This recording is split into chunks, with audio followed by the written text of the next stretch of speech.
What's up all? Wardrobe here.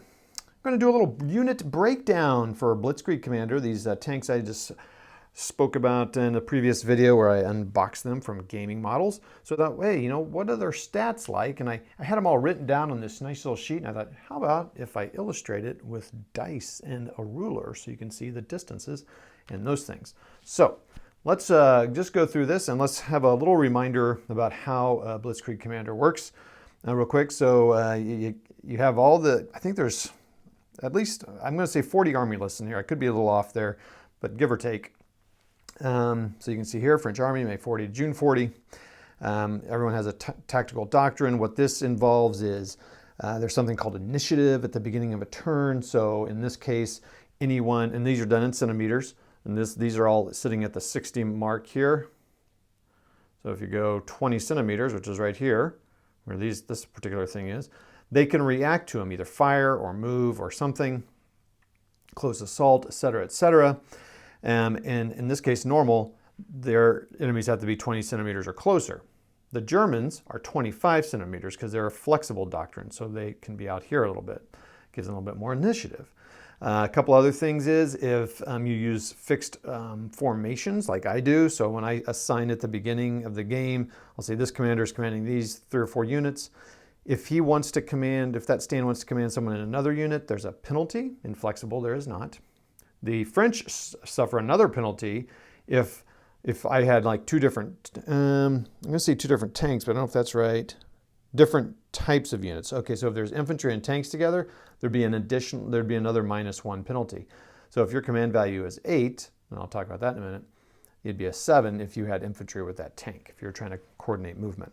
There's another one here called methodical advance, which has something to do with scenarios and objectives. I don't understand that one right yet, but so each army has its own rules, like that. They have their different doctrines, air superiority if that's in play. And so remember the command values here, you know, CV7 means if I have a headquarter of CV7, I have to roll a 7 or less to command their unit. So you can pay more to get an 8. Now this is interesting. Usually the COs are 9. Usually the CO is higher.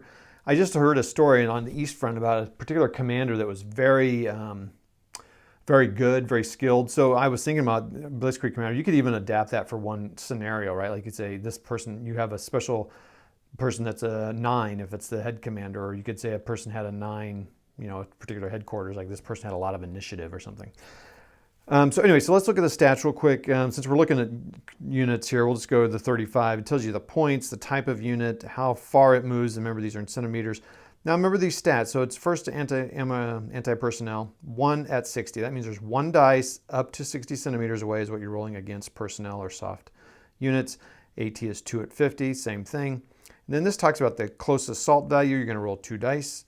Hits, it takes 3 hits to destroy that unit, and they save on a 6. Now notice like personnel do not have that. Oh, I meant to ask a question. We'll talk about that in a minute. This tells you the limit of how many units that type of unit can be in your army based on every 1,000 points or something.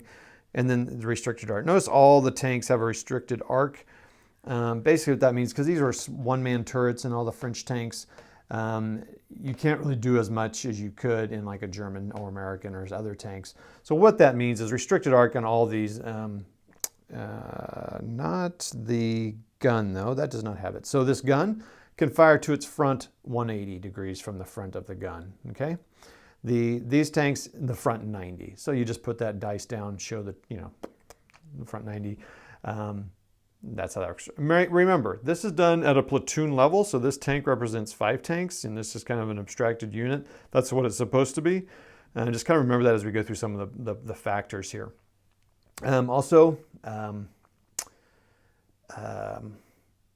But I play it as 1 tank equals 1 tank, and that's what I do. So let's, that's kind of the basics of that. So now let's just go down the tanks and kind of see what's represented here.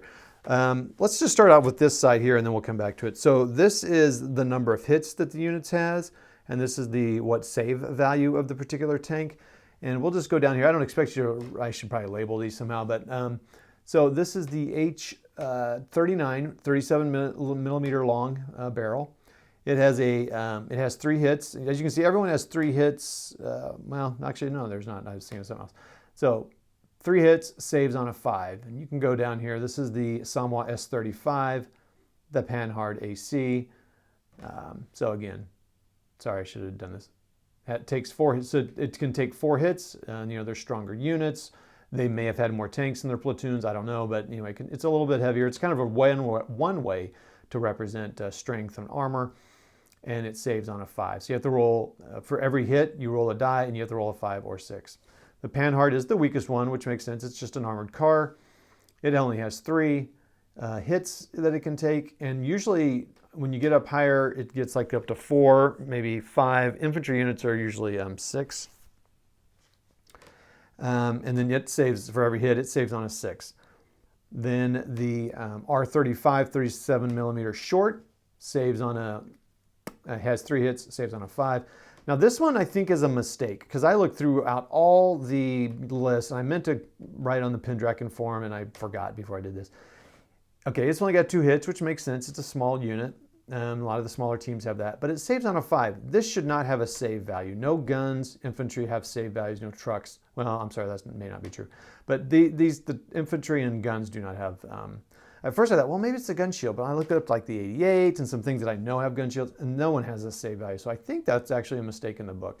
So I'm going to take that out. I would not give that to them, but I'm going to ask though and see if that's accurate. If it is, then I'll use it.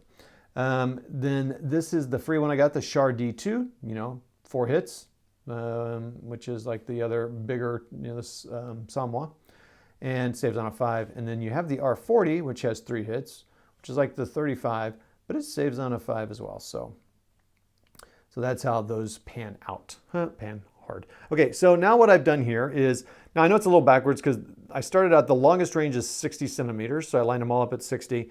And let's see what we've got here. Kind of got to back out here a little bit.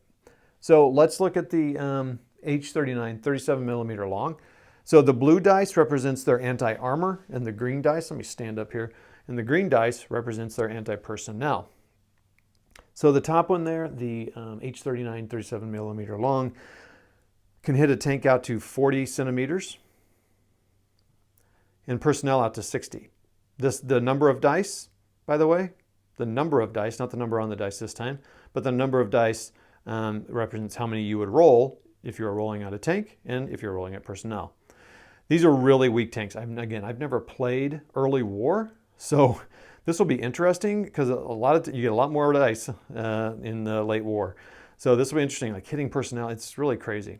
So the next one, the Samwa S35. Okay, well, it's hitting the tanks out another 10 centimeters, which, that's pretty good. Again, 1 out at 60. The Panhard, this is interesting. The Panhard, 2 dice again. That's pretty interesting. You can hit a tank at 40, and the personnel is only 1 again, but back down to 40 centimeters. The R35, now this is our leader in the weak side, 20 centimeters out. 1 dice for a tank, 1 dice for personnel. I think yeah, that's crazy. Now, here's our best one for at least anti-tank, that 47 millimeter anti-tank gun, 3 dice out to 50. So, and the D2, 2 dice. It's just the same as the Samwa, actually, 2 dice, 1 dice. And what's the difference between those? 4 and a 5, 4 hits, 5 save, and the Samwa's 4 and 5. We'll look at the points. I don't really care about points, but it's just interesting. Always interesting how they pointed out. And then the R40, there's 2 dice out to 40 for a tank, and 1 out to 60. So that's pretty interesting to me too. I haven't looked at the weapons. I'm guessing the weapon is different on the R40 than the R35. It's probably not a short barrel, though. Oh yeah, it looks like it's a little different gun, so it has a little bit more reach. So that's that. I thought that was kind of an interesting way to look at the tanks. Let me know what you think, if I should do this again when I get more tanks. To me, it just helped illustrate. I've never played them, so I can't give you like strategy ideas or anything like that, but it was a fun way for me to look at how far they can reach out and touch the Germans there. So that's that. I don't think any other questions you have, just post them in there. I appreciate any comments, and if you have any historical tips or knowledge about these tanks, let me know. I didn't do a lot of research on them. I just wanted to do it in Blitzkrieg manner. So thank you very much, and have fun and roll those dice and, you know, bring some peace to the war room. All right, we'll talk to you.